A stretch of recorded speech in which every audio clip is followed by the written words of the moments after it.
আজকের ভিডিওটা বিশেষ করে তাদের জন্য যারা রমজানে পড়াশোনা চালিয়ে যেতে চান কিন্তু ক্লান্তি আর অনুপ্রেরণার অভাবে হাল ছেড়ে দেন।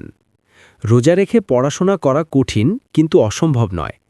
আজ আমি দেখাবো কিভাবে ছোট ছোট পরিবর্তন এনে আপনি রোজার মাসেও পড়াশোনায় ফোকাসড থাকতে পারবেন। রমজানে সবচেয়ে বড় চ্যালেঞ্জ হল এনার্জি ধরে রাখা।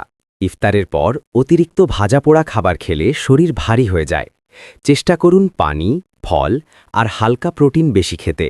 সেহরিতে ডাল, ডিম, ওটস বা ভাতের সাথে সবজি রাখলে সারাদিন এনার্জি টিকে থাকবে। পানি কম খেলে মাথা ব্যথা আর ক্লান্তি বাড়ে, তাই ইফতার থেকে সেহরি পর্যন্ত অন্তত 6 থেকে 8 গ্লাস পানি খাওয়ার চেষ্টা করুন। রোজায় ঘুমের সময়সূচি এলোমেলো হয়ে যায়। অনেকেই সেহরির পর ফজরের নামাজ পড়ে সরাসরি পড়াশোনা শুরু করেন, কিন্তু তখন মনোযোগ থাকে না। বরং সেহরির পর 1-2 ঘন্টা ঘুমিয়ে নিন। দুপুরে ছোট্ট পাওয়ার ন্যাপ নিলে মস্তিষ্ক সতেজ থাকবে। মনে রাখবেন, ঘুম কম হলে পড়াশোনার মান কমে যায়।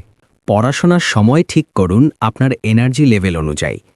অনেকের জন্য ইফতারের পর রাতটাই সবচেয়ে প্রোডাক্টিভ সময়। কেউ আবার সেহরির আগে পড়তে পছন্দ করেন। নিজের শরীরের সাথে মিলিয়ে সময় বেছে নিন। বড় বড় টপিক একসাথে না পড়ে ছোট ছোট ব্লকে ভাগ করে পড়ুন। যেমন 30 মিনিট পড়া, 5 মিনিট বিরতি। এতে ক্লান্তি কমবে। রমজান শুধু শারীরিক নয়, মানসিক শক্তিরও পরীক্ষা। পড়াশোনাকে ইবাদতের অংশ ভাবুন। প্রতিদিন 1% উন্নতি করার চেষ্টা করুন। ছোট ছোট অর্জনগুলো লিখে রাখুন। আজ 5 পৃষ্ঠা পড়লাম, আজ একটা ম্যাথ প্র্যাকটিস করলাম। এগুলো আপনাকে মোটিভেটেড রাখবে। রমজানে পড়াশোনা কঠিন মনে হলেও সঠিক পরিকল্পনা আর ছোট ছোট পরিবর্তন আপনাকে এগিয়ে রাখবে। মনে রাখবেন, প্রতিদিন 1% উন্নতি মানে মাস শেষে বিশাল অগ্রগতি। ভিডিওটা ভালো লাগলে লাইক দিন, কমেন্টে লিখুন রোজায় পড়াশোনার সবচেয়ে বড় চ্যালেঞ্জ কী, আর সাবস্ক্রাইব করুন প্রতিদিন 1%।